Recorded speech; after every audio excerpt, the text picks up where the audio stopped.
Having friends in high places is a cheat code to becoming successful in any industry, but sometimes it feels like it's the only way to become successful in the entertainment industry. This has become more apparent in the stand-up comedy / podcast industry within the past few years. The Joe Rogan effect, or the Brogan effect, is essentially that any comedian who is friends with, or regularly featured on the Joe Rogan Experience, would have a significant advantage to becoming a wildly successful comedian or podcaster. Some of these comedians are hilarious, and others are clearly not cut from the same cloth. Even Cat Williams has been critical of the Rogan sphere. That would be like me being on Joe Rogan.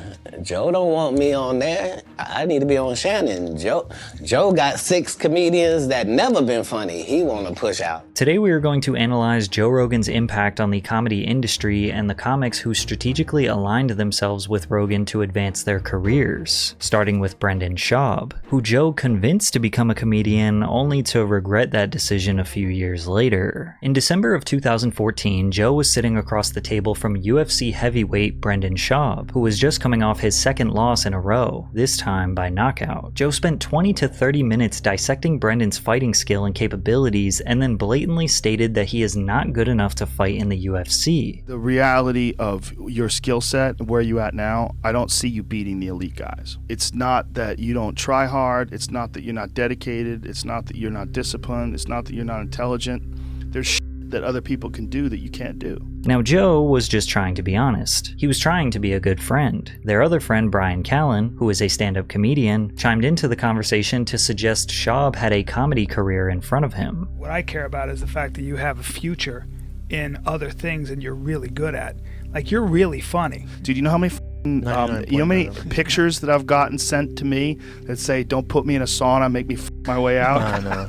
He say funny shit. Dude, now when you have 2 professional comedians telling you that you are funny, and you already host a successful sports / comedy show, it's obvious that pursuing a comedy career is better than continuing to get knocked out in the UFC. So Brendan officially retired from MMA and began podcasting full time. Schaub has been featured on the Joe Rogan Experience 90 times, which is more than any other guest in history. His exposure to the massive JRE fanbase allowed him to bypass the 10-year grind through small clubs and dive bars that all comedians have to do to build their name in the industry. In less than 1 year, Brendan was doing solo stand-up tours, and his shows were in front of fairly large crowds considering he had not proved himself as a funny comedian. He started another podcast called The King and the Sting alongside Theo Vaughn. By the end of 2018, Brendan owned and produced 3 very successful podcasts, was traveling around the country selling out comedy shows while being aligned with some of the biggest comics in the business after just 2 years in. He then released his first stand-up special on Showtime called You'd Be Surprised. Now, releasing a special is a huge moment in a comedian's career, as it stamps a permanent piece of their art that was carefully crafted over years of hard work. Most legendary comics waited 8 to 10 years before they were good enough to release their first special. With an average rating of 1.4 out of 10 stars, it's safe to say that comedy fans decided that Brendan was not ready. And while I'm not going to sit here and pick apart his entire special, his first joke about getting a haircut definitely speaks volumes about what he thinks is a good punchline. There you go, but don't sweat it, bro. We got Jamal here. He's very good.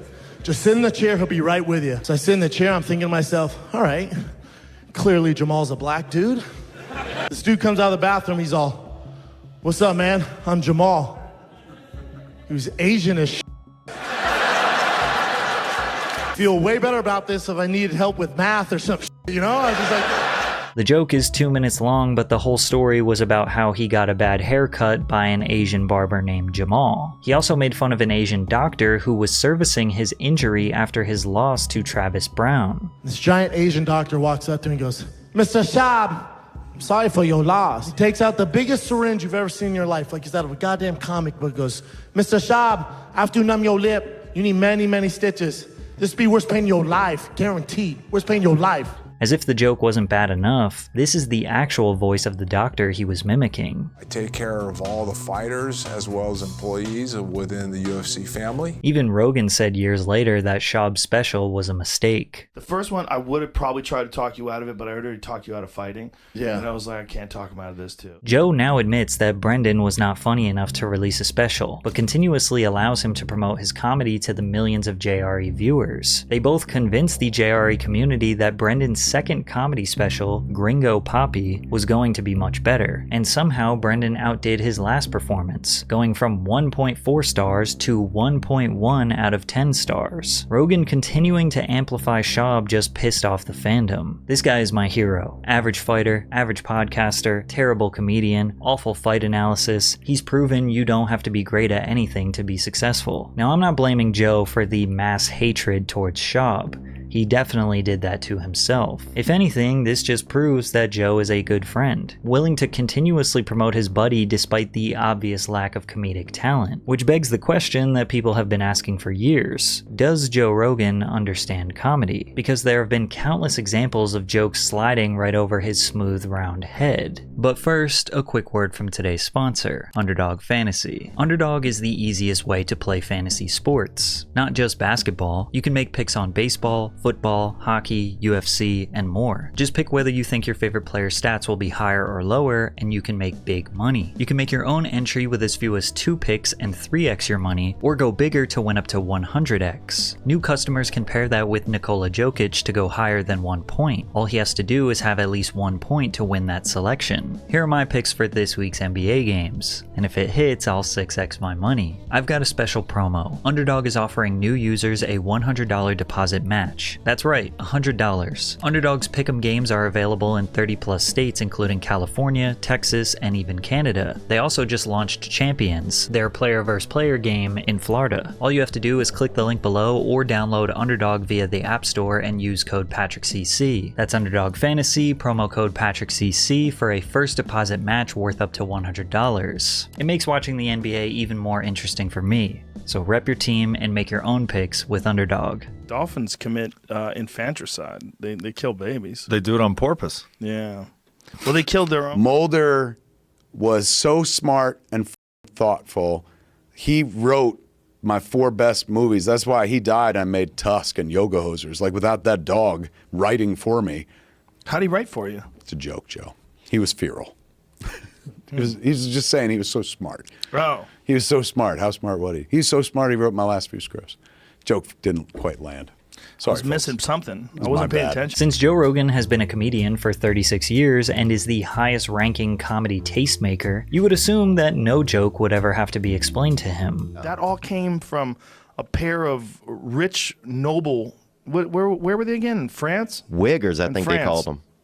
No, Wiggers are white people that wish they were black. It's a totally different thing. Yeah. Yeah. We had the first one at our school growing up, and they put him in learning disabled classes. The How first crazy one is that? ever? Yeah. You guys did the first one ever? I doubt it. Joe being so quick to explain or take a comedian's words so literally is arguably more hilarious than if he just laughed. And to be fair, what makes Theo Von so funny is that you never really know if what he's saying is true or not. But you could also not see your body if you want. Like, I'll go sometimes, I remember one time I went like 8 months without seeing my legs. Theo's first appearance on the Joe Rogan Experience was in March of 2017. By then, he already had a Netflix special that came out 1 full year earlier. Now, getting a Netflix comedy special is huge today, and it definitely still was in 2016. But you have to consider Netflix had 75% less subscribers back then, so way less people had the potential to see it. It wasn't until Theo started making appearances on podcasts that he developed such a diehard fan base. So getting on Joe Rogan was arguably more important than Netflix. And it was on this very first appearance where Theo's ridiculousness and Joe's killing the joke dynamic was established. Like, if a plane crashed, I already know I'm planning ahead, dude. I'd eat a Vietnamese guy. Why? Because that's easy. It's a starter move. If you attack somebody bigger, if you eat somebody bigger in front of other people, it's going to alarm people. You got to eat a small person, so stature is important. I think if you gum down a Viet, people aren't going to be that upset at you. Well, the Vietnamese people are going to be super upset. What are you talking about? No, Somebody's okay. dad. Yeah, they're more understanding of things, dude. Joe begins to take Theo seriously and starts talking about why Theo's wrong here. But Theo is a master and is able to use Joe's own boring tangent as the punchline. But what is interesting is, like, Vietnam is one of the few places where Americans can go back to Vietnam and they don't seem to hold any grudge at all. Exhibit A. Exhibit A, man, honestly. Theo told another story about being neighbors with and working out with David Duke, who was a KKK member elected as a Louisiana state representative. Instead of hearing Theo's insane story, Joe just began searching Wikipedia to learn about David instead. He touted himself as a pro-life fiscal conservative, was known as an ex-Klan member. He eschewed overtly racist language and instead pointed to crime in the city, criticizing affirmative action and minority set-asides. Yeah, I just did chest and tries with him, so I wasn't in all that. You know, we just did basic workouts. Title this, Joe interrupts another guest story to try and remember something that doesn't even contribute to the conversation. Despite this, Theo did make Joe laugh a lot. Some argue that the only time Joe ever belly laughs is because of Theo. Oh, dude, I used to do, sometimes I would do so much cocaine, my freaking eyes would dry out. Ooh, and look at you grinding. You're thinking about it. You go deep, huh? Oh, dude. But you're that dude. You go deep with whatever the fuck you're doing. I Let's like go. to get right on the and I like to be a peeping Tom if I can. I'll watch your whole family eat dinner.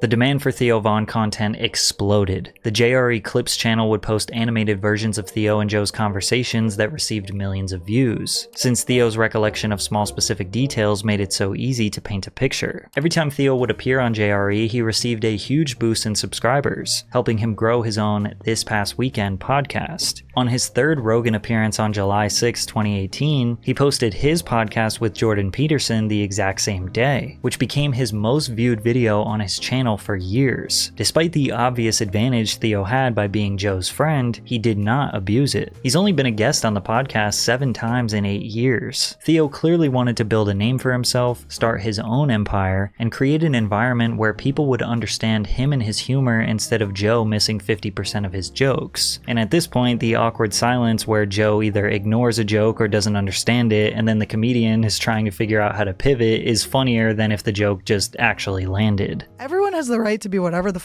they are. Oh, you think? I think so. What about Nazis? They have the more of a right. A third right. I don't think that's right. I think it's something. That's a different word. Reich? Yeah. What does that even mean? What is Third Reich? I don't know. I mean, I know what the Third Reich is, but I don't even know what it means. Take a guess.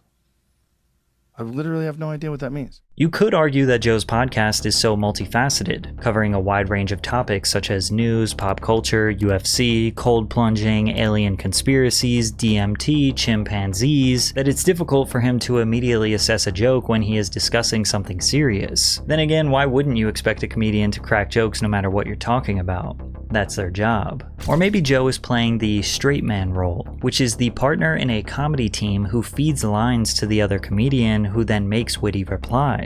One person we can guarantee he is not playing this role to is Bryan Callen. Joe and Bryan have been friends for decades, and Bryan has co-hosted the podcast 85 times. You would think Joe would understand that Bryan pretending to be a tough guy is a funny gimmick since he is a small old man. I got bullied for a full year, and it turned me into a if somebody tried to bully me, I'll show up at your house and kill you. That's what happens. I get so angry. I'm not buying that even when he talks remotely. like that. I hate when Hey, that's bro, not true. You bully me. If I you try bullying me right now, motherfucker. Hold on, let me handle this. this. Here's the problem. You've talked to too many guys that let you say shit like that, and then it becomes like vernacular. And in case you're wondering, this is how you're supposed to riff with Bryan when he starts running his mouth. I'm going to tell you this right now. Yeah. Watch your tone. Okay. What's going to happen? What are you going to do? Use some of that boxing you've been doing? Don't you disrespect. But since Joe has been a diehard UFC fan and employee since day one, he is not even remotely interested in joking about it. Should they do something like that in UFC where different people that are more behind the scenes fight each other? No. So, you versus Bruce Buffer. No. Would you watch that? No, you want to watch people fight that are actual fighters. So when Bryan turns on this tough guy act, Joe is convinced he's being serious because he hangs around fighters and hits the gym occasionally. Then again, you could argue that Joe is just genuinely sick of Bryan and has been listening to his bullshit for years. Like on episode 2017 when Bryan was joking about Schaub returning to the UFC to fight Derek Lewis. He was throwing Derek Lewis out there with no gloves. Good Lord. But wait, hold on. Just hear me out. Do you want to die? Sir, hear me out. What? I'm just talking about just shoot a blast double. Shut the The ground, and then we got that. The fuck up. Shut the fuck up. And despite being on Rogan's podcast 85 times, Bryan Callen has yet to prove to the audience that he is funny. Callen has released 4 specials over the past 12 years, and none of them were purchased by a major streaming network. All of them were released for free online, and the most popular one has not even reached 1 million views. Callen's comedy is just okay. It's solid. It's decent, which some would argue is worse than being bad. Being so middle of the road that you can't say anything positive or negative. It just exists. Luckily, Bryan has Joe so he can maintain his career and finances. Recently on the podcast, he tried to divert the conversation to get Joe to promote his newest business venture, Toehold, a luxury flip-flop brand that sells pairs for $1,000 and features really sick designs like Bad Motherfucker and We the People. Sick. Hey, Put your toes on. take those off. Shut the fuck up. Take those off. Listen to him. Listen to him. Come So on. silly. Well, I the know three you of want us- to promote your goofy I'm flip. not promoting him. I just got You him even for call you. them toe holds. Feel him under your Put your feet. toe holds on. Feel him for you. Feel him under your feet. Come on. You gotta love Bryan panicking when he realizes that Joe making fun of his sandals is not gonna boost sales. But no worries, they put a quote of Joe on the website saying they are the best flip-flops he ever had. And this is not the first time a comedian came on the show to promote their product that Joe hated. Steve-O came on the pod with a bag full of stuff that he was selling, which Joe was not enthusiastic about, only to completely destroy Steve-O's newest business venture. Hey, let me tell you about what I'm selling for cheddar. You got a bag of stuff you're selling? Steve-O's butt wipes for your butthole. Well, that's where generally you'd use a butt wipe. Yeah, flushable butt You wipes. wouldn't use it for your dude. cheeks. They're flushable? Right. Not really. Let me tell you something about those flushable butt wipes. Don't flush them. Oh yeah. No, they all clog. Talk to a plumber. Those things all clog up. They don't break down. They Oh, get shit. stuck in pipes. Yeah, Yeah. I picked the wrong place to. Google are butt wipes flushable? Flushable butt wipes. Are they flushable? They're not. They tell you don't flush them. You're flushing a rag down the toilet. You're not even supposed to flush paper towels. Paper towels break down in your hand when you get them wet. Those things don't break down. Don't sell those. Joe quite literally said the words, "Don't sell those." As Steve-O stuttered and tried to figure out what to say, Joe proceeded to spend the next 5 minutes proving his argument how flushable wipes will lead to catastrophic plumbing issues that will cost thousands of dollars to repair, and will harm the safety of the public water supply. Joe decimated the product, and Steve-O thought he was going to get a quick plug, which again is a testament of Joe's character. He might be your buddy, but he's not just going to blindly co-sign whatever product you're promoting. However, this is nothing compared to Shane Gillis, who straight up said to Joe's face he was using him for publicity. In 2019, Shane Gillis was a buzzing comedian recognized by the industry for being a rising star. He secured the coveted position as a writer for Saturday Night Live. Having SNL on your resume is strong enough to build an entire career off of. However, Shane was fired just 5 days later, making it the shortest tenure in SNL history. He was fired for making a racist joke on his podcast where he used the CH slur to describe Chinese people in a joke. 2 years after he was fired, Shane went on Rogan's podcast to tell the story. Shane was detailing the events that led to his termination and tried to make a joke about the conversation he had with Lorne Michaels, the SNL producer who was about to fire him. If I get fired here, whatever, I'll just go do Joe Rogan next week and I'll be fine. Anyway, I thought that was funny. No? What? I was like, I literally... Is that what you thought? I literally thought that. Oh, okay. Yeah, I thought it would be funny. Well, it could have been funny. Yeah. I was booked up, though. No, it's fine. It was just funny to truly... That was a conversation I actually had. Really? In Lorne Michaels' office in the middle of that. That's hilarious. I was in pure fucking panic. Terror? Yeah. Yeah. Not only is this awkward moment absolute gold, it also was the first time anyone had ever blatantly said to Joe's face they will use him to advance their career. Now, Shane was joking. The whole joke was that this was a stupid, arrogant thought. At the same time, was it? I mean, you could easily argue that a comedian cracking jokes on Joe Rogan's podcast will get you more career advancement than Saturday Night Live will. When JRE was exclusive to Spotify, it averaged 11 million viewers per episode. Now that it's available on YouTube, I'm sure those numbers have gone up. Not to mention all of the channels that clip his podcast and cross-post across all social medias. Saturday Night Live's season premieres in the past few years have averaged around 4 or 5 million, and that's just the first episode. When's the last time you saw an SNL sketch show up on your For You page? As far as creating an independent comedy career, doing stand-up shows around the country, and boosting your social media followers, Joe Rogan's podcast will help comedians far more than Saturday Night Live. Also, if Shane didn't go on Rogan's podcast to tell this story about him being fired, most people probably wouldn't even know about it. Less than 2 months after his first JRE episode, Shane recorded his first special and posted it for free on YouTube. This 1-hour set was simply his best jokes in front of a tiny crowd in Austin, Texas, far from the glamorous, high-produced theater performances you typically see. And this was easily the funniest comedy special to come out in the past few years. With 26 million views on YouTube and an average of 8.4 out of 10 stars, comedy fans love Shane Gillis. And Rogan also loves Shane Gillis. Shane just has to hit him with simple premises like gay jokes for Joe to burst into tears. Armpit hair doesn't bother me at all. No. Doesn't on bother a lady? me. So No. wait, you like jacked ladies with armpit hair? Yeah, a little bit of You're armpit getting hair. close, dude. You're so close. That's as close as it gets. Oh my god. Yeah, I like a good buzz cut.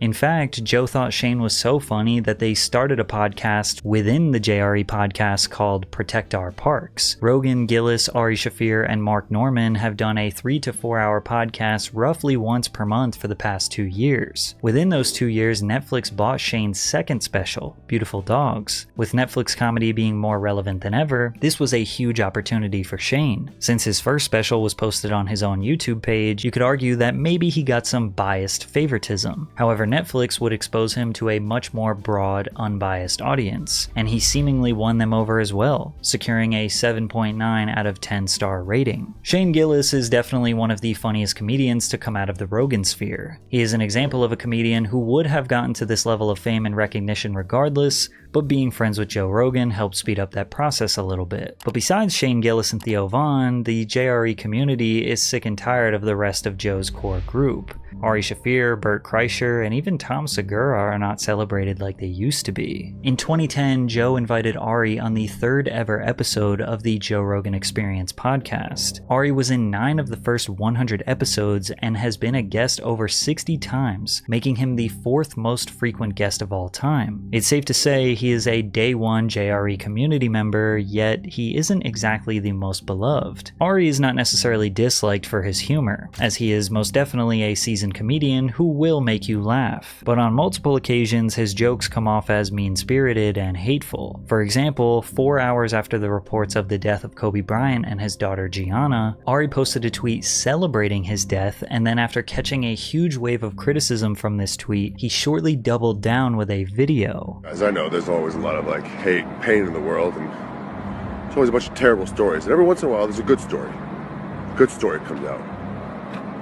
The guy who got away with it got his today. Kobe Bryant is gone. I'm here in Charlotte, the home of the team that originally drafted him. Maybe he wouldn't have brought that chick in Denver if he had stayed in Charlotte with the Hornets. But anyway, the point is, dude, it's Rogan tried to explain to his viewers that this is just a part of who Ari is. No, I never want to say it's a good thing that he did that, but he needed to know that there are consequences for just saying ridiculous shit that you're not supposed to say when people die. And like the good friend that Rogan is, he even went as far as taking partial responsibility for another grown man's actions to try and take some of the heat off Ari's back. One part of me feels responsible. This is why. I convinced him that he could have an iPhone and that he could be okay. Just put a timer on it. I go, just put a timer on it. I go, my daughter has a timer on her phone. She can only use it for an hour a day. Just put a timer on your phone. And he should have stuck with a flip phone, man. Then again, Rogan simply laughed off Ari's behavior when he decided to spike Bert Kreischer's drink with Molly. One night, Bert invited his friend and fellow comedian Ari Shaffir over to his house to do a podcast. Ari shook Bert's 13 and 15-year-old daughter's hands, walked into the podcast room where they were going to share some drinks. Then Ari decided to secretly slip a capsule of MDMA, aka Molly, into Bert's drink without him knowing. Bert went into a full-blown panic, and it didn't make it any easier that he had to get on a flight early the next morning. But Joe Rogan thought the situation was hilarious. Because he spiked Bert. He gave his friend Molly. That's not okay. It's not okay. But wait, that's hilarious though. Still hilarious. I don't believe your fake anger. That's a real weird one. There's no Ari. fake anger in this. That's a weird one. Here's what I did. I like to be on your side with this, Ari. Thank you. I But I don't appreciate think it. I I can. appreciate it. End of story. Thank you. No, he said he's not. not No, on your I side. heard, that's not what I heard. No matter if you're right or wrong, you can always count on Joe to be there for you. The reason he defended Ari so hard is probably because he knows he needs to give Bert Kreischer a reality check, because Bert has let the Brogan fame spiral his life out of control. After Bert released his 2009 comedy special, Comfortably Dumb, he secured his own reality show on the Travel Channel called Bert the Conqueror. Despite the show being the biggest thing going for him, Joe Rogan and Bill Burr sat down with Bert to tell him some harsh truths. Bert said, "They sat me down and told me, your Travel Channel show sucks. You're funnier than that. You need to do specials. You need to do podcasts." Burr remembers the conversation vividly. He was down in the dumps trying to figure out what the next move was, and Joe Rogan and I were just starting podcasting. Joe is 100% the reason why Bert quit TV and began pursuing comedy and podcasting more seriously. But he did more than that. He invited Bert to be a regular on JRE from the very beginning. Bert has been a guest 37 times. In the beginning, the JRE community treated him like their funny fat friend who has some of the most ridiculous stories. He became wildly successful, securing multiple Netflix specials, his own reality TV show called The Cabin with Bert. The 2021/2022 Birdie Boy Tour was ranked number 4 in the top 10 highest grossing tours of the year, achieving a gross revenue of $23 million, selling 369,000 tickets over the course of 148 shows, and he even released his own feature film about his life that was in theaters. But the more successful he became, the more self-centered he became, once even referring to fans as pedestrians. It's so funny. A comic's brain is so different than a pedestrian's brain. But it just got worse. His alcohol addiction got out of control, his health was severely deteriorating, he became more obnoxious, constantly interrupting people, constantly wanting to be the center of attention. It got so bad where Joe just needed to humble him. Both Tom and Christina are Hold very on. nice I'm people, gonna be and they'll devil's be advocate. very. I'm gonna be devil's advocate. Shut the f up for a second. Or how about the time Bert tried to convince himself that Netflix photoshopped a different man's stomach on his body for the flyer of his Secret Time special? Explain. My belly has fallen over like everyone else's. When I did Secret Time, I didn't realize that it already happened until they did the billboard of it. And they did the billboard, and I go, "That's not my stomach. My stomach's tight." And it was complete. You have the craziest, most delusional perspective. Realizing they're not going to budge, Bert tries to get Joe to compliment his shoulders. Thought your belly was smaller than that. I thought I was in great shape. And they put that up on Melrose, and I saw it. I drove past it, and I go, "Oh, they must have put someone else's belly on me or photoshopped it." Yeah, like and this is like when you go like, "I have legit the best shoulders." I do. Hold on, I do. I have legit great shoulders, like great fucking shoulders. Yeah. No, you don't. Joe, they're ripping through this shirt right now. Yeah, but you say No, you things just you bought don't a boy really mean shirt. it, right? Like No, when I you kinda say mean it. things I and kinda you mean know it. they're I not caught true. Whether you think he deserves it or not, Joe Rogan has become the biggest comedy tastemaker in the world. I didn't even mention how he moved to Austin, Texas, opened his own comedy club, and created vast new opportunities for comics to maintain their careers. Most comedians don't rely on Joe's podcast for their relevance, but going on there and cracking some jokes isn't all that different than the 90s version of doing a 5-minute set on late night television. The only difference is there's no live crowd, and all you gotta do is make one bald conspiracy theorist who barely understands when you are joking laugh a little bit. And yeah, sure, maybe Joe has given some of his buddies an unfair advantage. The good news is you don't have to listen to them, nor do you have to buy tickets to their stand-up or watch their specials. But one thing you can't say about Joe is that he's not a great friend. I value loyalty a lot. And I remember there was a moment when I was sitting with Joe and he had a phone call with you. Joe was getting canceled for something. They didn't want him commentating the fights. And you on the phone offered your resignation over this. I got teary-eyed over that. Joe Rogan has been very loyal to me, and I am very loyal to Joe Rogan.